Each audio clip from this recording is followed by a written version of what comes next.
Ohioans have some big choices to make this November: president, senator, and now a statewide constitutional amendment. The measure from the group Citizens Not Politicians just made the ballot. It would replace Ohio's current redistricting commission, which was made up of politicians, with an independent one.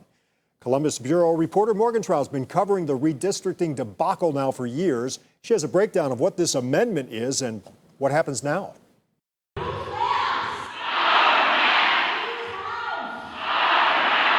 It's such an incredible feeling to know that we made the ballot. Ohio could look drastically different in the coming years. This is about the everyday people of Ohio taking power back. Jen Miller with the nonpartisan group Citizens Not Politicians has been advocating for redistricting reform for a decade. And she just found out that her anti-gerrymandering constitutional amendment will be on the ballot this November. When politicians and lobbyists get to rig maps, it harms every Ohio voter and our democracy. Currently, state lawmakers draw the maps, ones that directly impact them and their colleagues. But the ballot proposal would create a 15-member Citizens Redistricting Commission made up of 5 Republicans, 5 Democrats, and 5 independent Ohioans with no political ties. But Senate President Matt Huffman says voters would have no recourse if the Citizen Commission drew problematic maps. The people who are making an important decision like this ought to be elected officials who are accountable to the public, not unknown bureaucrats somewhere, someplace. He also worries that with changes the amendment would make to law, gerrymandering would be easier. It removes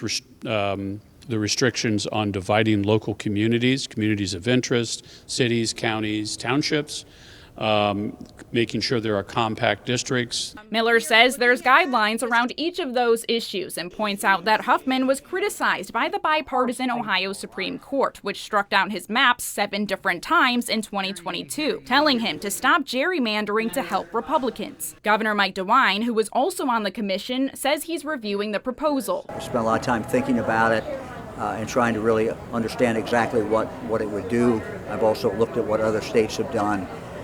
So stay tuned. But he told us in a one-on-one interview in the winter that he doesn't like the current system. It was a mess. I don't think the legislature should be involved in redistricting. For Miller, this isn't a partisan issue, sharing that 500,000 voters had signed on to get this on the ballot. This is about restoring balance and fairness. The final language of the proposal will be decided in the coming months. At the Ohio State House, I'm Morgan Trout reporting.